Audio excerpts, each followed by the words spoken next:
Hello everyone, welcome back. और आज हम इस वीडियो में अजय कुमार की रिवीजन के टॉपिक्स डिस्कस करेंगे। पहले मैंने क्लेडन की बनाई है, एक जिफिल की बनाई है, एक पावरा की बनाई है। तो अब मैं सोच रही थी इनऑर्गेनिक पोर्शन भी थोड़ा कवर कर लेते हैं। इनऑर्गेनिक पोर्शन में जो हमारा मेजर पार्ट होता है वो coordination, organometallics and bio inorganic, ये कवर कर लेते हैं। तो उसके लिए देखो, ये जो अजय कुमार बुक है, आई थिंक आप में से ऑलमोस्ट सभी लोगों ने ये वाली बुक ज़रूर पढ़ी होगी, आइदर इन योर ग्रेजुएशन और पोस्ट ग्रेजुएशन और फॉर योर एंट्रेंस एग्ज़ाम्स, किसी के लिए भी। तो आप सब लोग इस बुक से तो फैमिलियर होंगे ही।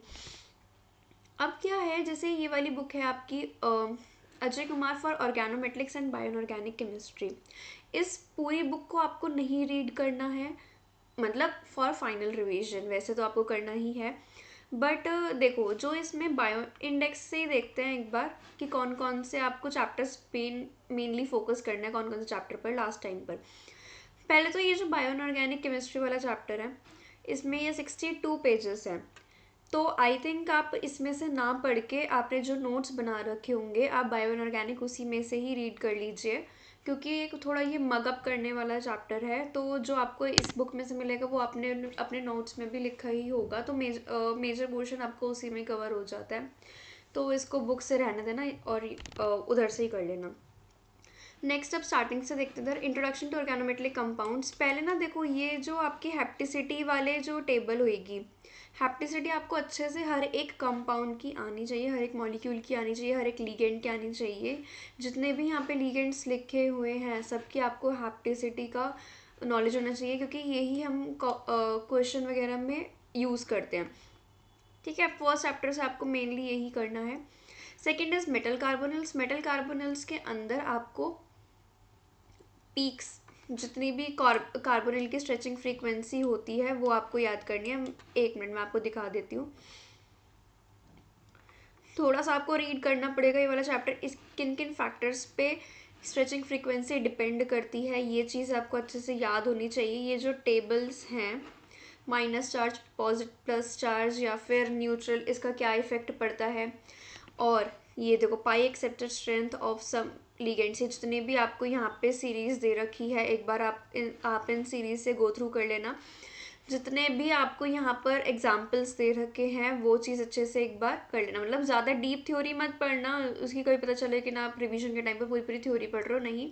जो मेन मेन एग्जाम्पल्स हैं, जो कंपाउंड्स हैं कि ना लीगेंड्स चेंज करने से हमारा क्या इफेक्ट पड़ रहा है, बस ये चीज़ आप देख लेना इस वाले चैप्टर से तुम। Next, third is cluster compounds. Cluster compounds के अंदर भी वही आप एग्जाम्पल्स एक बार इसको रीड कर लेना।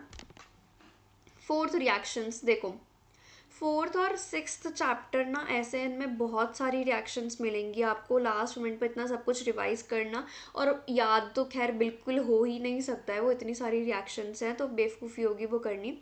जो आपने नोट्स में थोड़ी बहुत रिएक्शंस भी लिखी होंगी, बस एक बार उन्हीं को ही पढ़ लेना। ज़्यादा इस बुक में से लास्ट टाइम पर मत पढ़ना। देखो, इसमें जो सबसे मोस्ट इम्पॉर्टेंट चैप्टर है वो आपका हो जाएगा सेवेंथ चैप्टर। चलो एक बार सेवेंथ चैप्टर में देख लेते हैं हम कि सेवेंथ में क्या क्या इम्पॉर्टेंट है।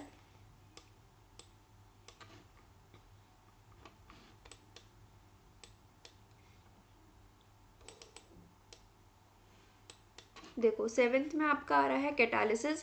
कैटालिसिस की आपकी जितनी भी रिएक्शंस हैं, मतलब जितनी भी आपको साइकिल्स दे रखे, विल्किंसंस कैटलिस्ट की, एसिमेट्रिक हाइड्रोजनेशन की या फिर हाइड्रोफॉर्माइलेशन की, ये देखो यहाँ पे आपको जितनी कैटरेटिक साइकिल्स बनी हुई है, प्लीज़ आप एक बार इनको ज़रूर देख लेना।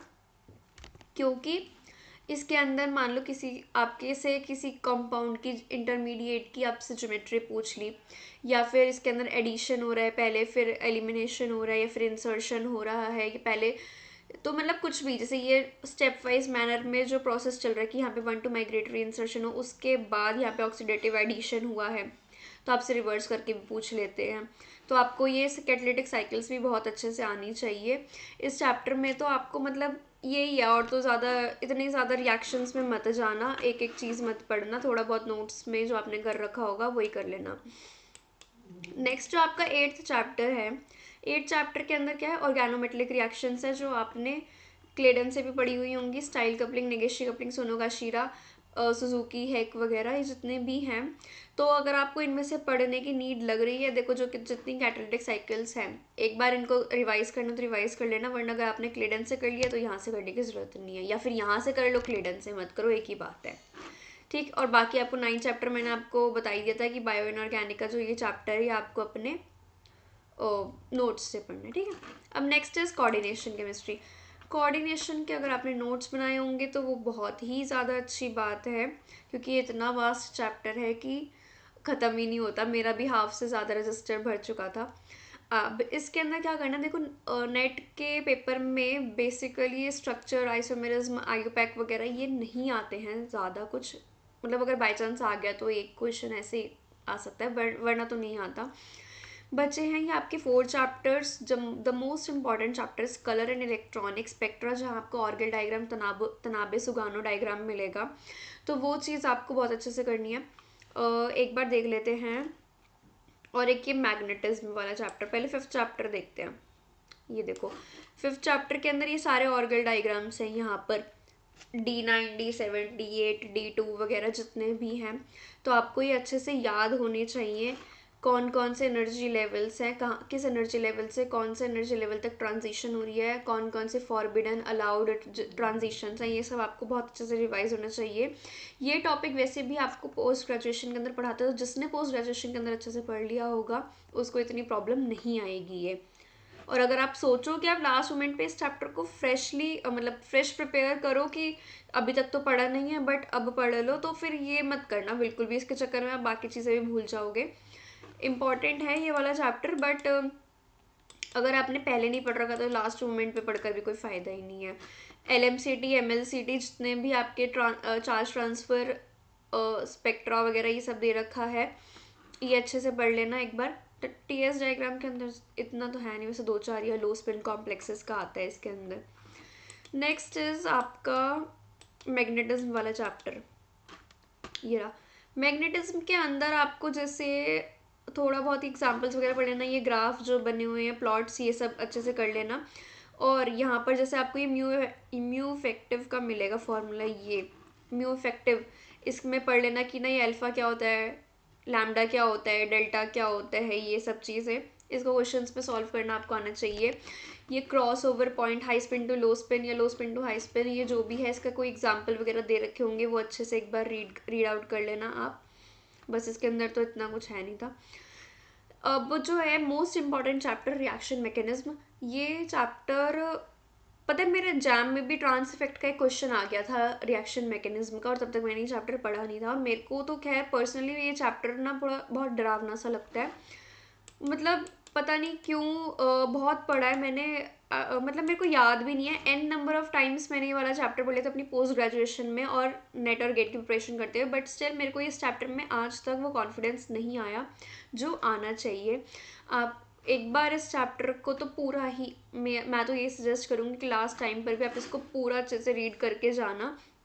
इसके अंदर जितनी भी आपको वो मिलेंगी, ट्रांस इफेक्ट, ट्रांस, ये वाटर एक्सचेंज रिएक्शंस वगैरह जितनी भी हैं, ये सीरीज़ देखो, ये वाटर एक्सचेंज रिएक्शन की सीरीज़ दे रखी, ये भी अच्छे से पढ़ लेना।